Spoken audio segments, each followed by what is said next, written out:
Welcome to Alex's Experience. Welcome back, everybody, to Alex's Experience. This will be your best experience. And today I got two guests with me. You want to introduce yourselves? Yeah, it's Ty LaFall. I'm from Sir Charles Tupper Secondary. Excited to be here. I'll be telling a story of Christianity. Yeah, so I met Ty. We have a class together. I met him in English. I had a great conversation with him, actually. He was talking about how his family, generationally, they're Christians. And he was actually telling me about Christianity. I'm not that religious, but it really inspired me. It's really interesting to learn about different religions. And today he's going to share his take and discuss the origin story for Christianity. And we have another guest. Hey, it's Andreas. Excited to be here as well. Yeah, so Andreas, he's also in my English class, actually. He's a pretty smart guy. Are you religious, Andreas? No.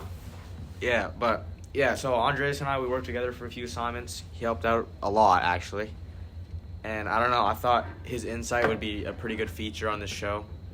So I guess let's just get straight into it. So in this episode, we're going to be talking about two origin stories and comparing them, informing our viewers about them, just teaching about them. So we have Ty here. He's going to be explaining the origin story for Christianity. And I'm going to explain the indigenous First Peoples story, the Haida peoples. They have an origin story of themselves.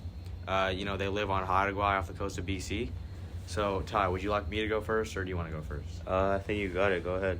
All right, so in the first story of the Haida peoples, in the beginning of the world, it was all watered. The entire planet was just a vast ocean, no land in sight. There was just nothing. There's a loon who swam through the endless water, searching for land, but found nothing. Looking up, the loon saw clouds. The loon decided to fly up to the clouds, and there he found a house. The loon landed, transformed into a human in the clouds, and entered the house. Inside of the house, he found two burning rocks, an old man with long white hair sleeping on his back. The loon wanted to wake the old man, but he couldn't. He was simply still. Since the old man would not wake up, the loon stepped outside and started crying, just like loons do today. He cried all day and all night, but the man still did not wake up at all. This continued for 3 continuous nights. Finally, the old man got up and asked, "Why are you crying? I can't sleep with all your noise." The loon explained that he came from below, where there is only ocean and no land at all. The old man invited the loon to come inside his Haida house. He sat down, rubbed his stomach in a circular motion, and suddenly he pulled a child out of his belly and placed him on the ground. He then stepped on the child's feet and stretched him taller and taller, and made him even taller than the Haida people, calling him Chief. He was very pleased with his creation. The old man then told Chief to fetch a special box for behind him. Inside the box was a second box, and inside that second box was a third box, and so on. It just kept going on and on, until there were 5 boxes stacked inside each other. The final box contained 2 rocks, a small rock and a big rock. The old man handed them to the loon and gave him instructions. The old man told the loon, "Take this small rock and breathe on it briefly before dropping it into the ocean.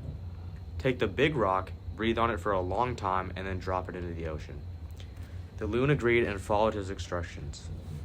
The small rock sank and eventually transformed into Haida, which is also known as the Queen Charlotte Islands, off the coast of our province of BC.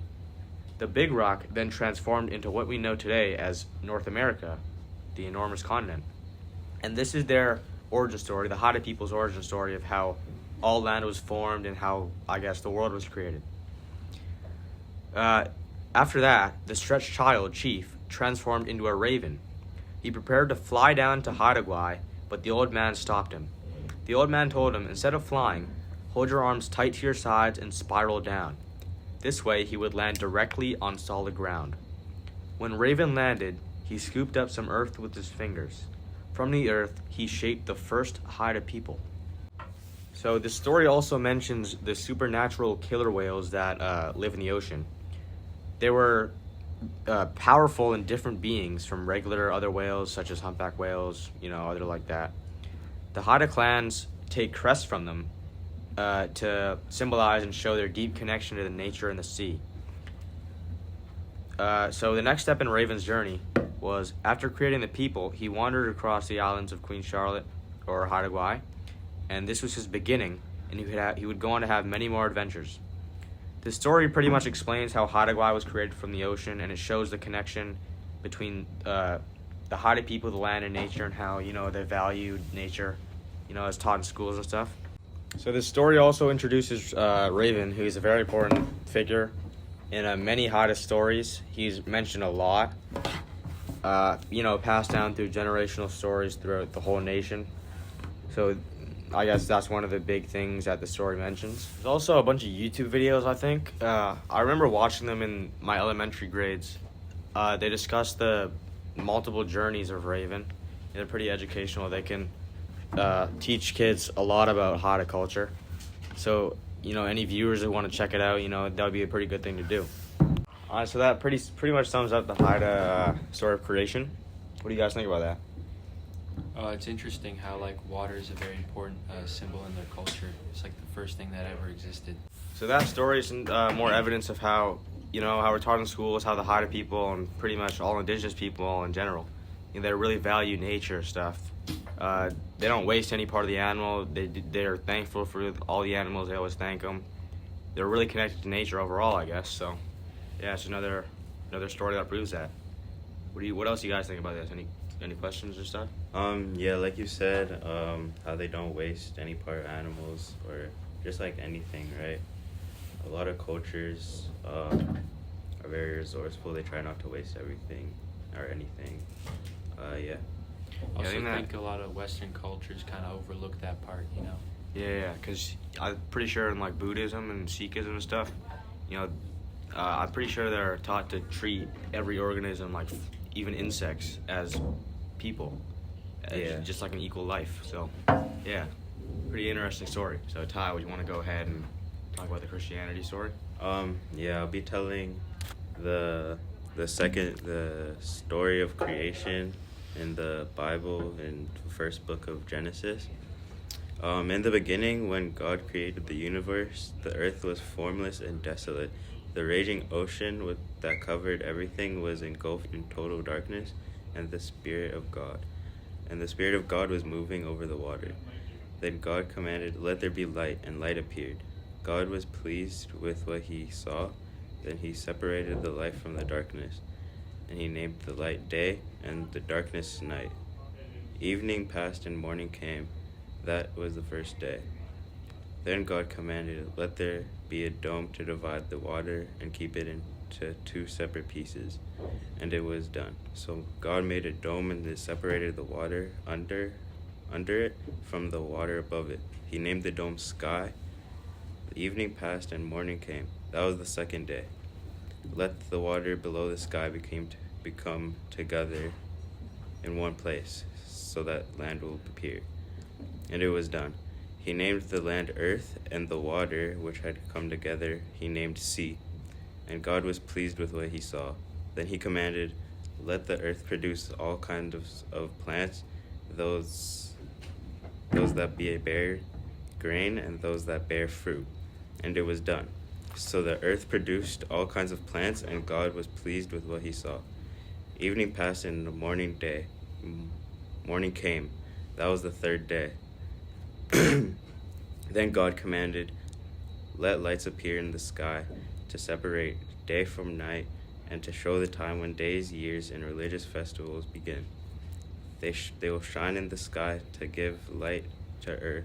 And it was done. So God made the two larger lights, the sun to rule over the day and the moon to rule over the night. He also made the stars. He placed the lights in the sky to shine on the earth, to rule over the day and the night, and to separate light from darkness. And God was pleased with what he saw. Evening passed and morning came. That was the fourth day. Then God commanded, "Let the water be filled with many kinds of living beings, and let the air be filled with birds." So God created the great sea monsters and all kinds of creatures that live in the water, and all kinds of birds. And God was pleased with what he saw.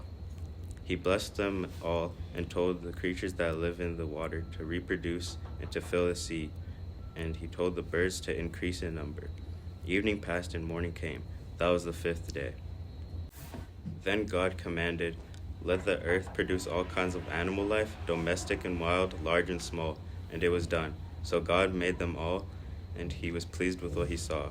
Then God said, "And now we will make human beings. They will be like us and resemble us. They will have power over the fish, the birds, and all animals, domestic and wild, large and small." So God created human beings, making them to be like himself. He created them male and female, blessed them, and said, "Have many children so that your descendants will live all over the earth and bring it under their control. I'm putting you in charge of the fish, the birds, and all the wild animals. I have provided all kinds of grain and all kinds of fruit for you to eat. But for all the wild animals and for all the birds I have provided grass and leafy plants for food." And it was done. God looked at everything he had made and was very pleased. Evening passed and morning came. That was the 6th day. So I recognize a lot of connections. Pretty sure you said that the earth was just a vast ball of water or something like that. Yeah, pretty much. Similar to the Haida story, yeah. Yeah, so that ties in, and then God made land, people, organisms, animals, everything. So Yeah. I guess there's a lot of connections to be made. Andreas, you have any comments? I don't know. It just seemed like this story was so much more orderly, which isn't like a better or worse thing. It just shows how they're different, you know? Okay, so I have a few questions written down. I think I'm going to go from the top of importance. So the first one I have is, how do you think the role of the creators in each story differ? So, you know how there's Raven and stuff? I think as described in the story, he was more connected to his people. Yeah. Because it's said that he went down and personally met, I'm pretty sure.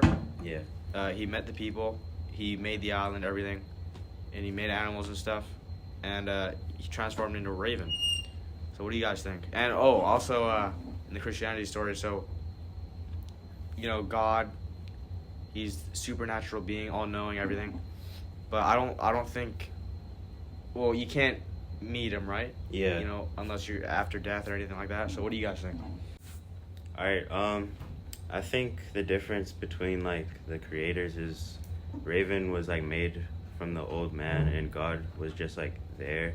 He came from, the beginning of the universe and everything. And I think it's just, there's a big difference, because Raven actually went down to meet the people, and God, made the people. Yeah, so I really agree with that. I think that's the biggest difference in both stories. So, Andreas, you have anything to say? Yeah, it seems like the Haida people's story seems more revolved around nature, and the Christianity story seems more involved about divine order. Yeah, that's deep. So, I'm going to conclude our podcast episode here today. Thank you guys all for tuning in. So, make sure to catch us on the next episode of Alex's Experience.